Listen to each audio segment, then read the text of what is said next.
કાશ્મીર પહેલગામ પાસે આતંકી હુમલાને લઈને મુસ્લિમ સમાજમાં રોષ જોવા મળ્યો છે। મોડી સાંજે રાંદેર બસ સ્ટોપ ખાતે મુસ્લિમ સમાજ દ્વારા શ્રદ્ધાંજલિ અને આતંકીઓના પુતળાને ફાંસી આપી વિરોધ કર્યો હતો।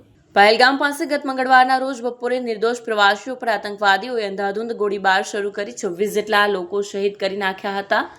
આતંકવાદી હુમલા બાદના વિડીયો સામે આવતા દેશભરમાં આક્રોશ ફેલાયો હતો અને કેન્દ્ર સરકારે પણ એક્શન કર્યું છે।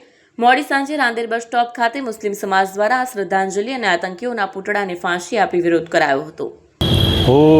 મારું નામ ઇમ્તિયાઝભાઈ બોમ્બેવાલા છે। હું રાંદેર સોશિયલ વર્કર છું। આજે રાંદેર બસ સ્ટેન્ડ સર્કલ છે જે ગામતલ બહુ જૂનું રાંદેર છે અમારું, ત્યાં પ્રોગ્રામ દરેક ધર્મના લોકો માટે છે।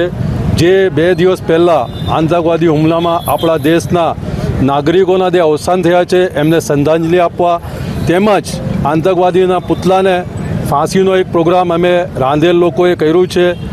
એમાં અમે સરકારને નિવેદન કરીએ છીએ કે એ લોકોને કડકમાં કડક સજા થાય એવી અમારી માંગ છે।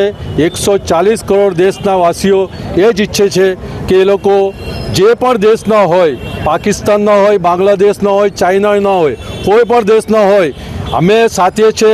જે પણ અમારી જરૂરત પડશે, અમને ગોળી ખાવાની પણ જરૂર પડશે તો અમે ખાવા તૈયાર છે। એવા દેશવાસીઓની અપીલ છે, કડકમાં કડક સજા થાય।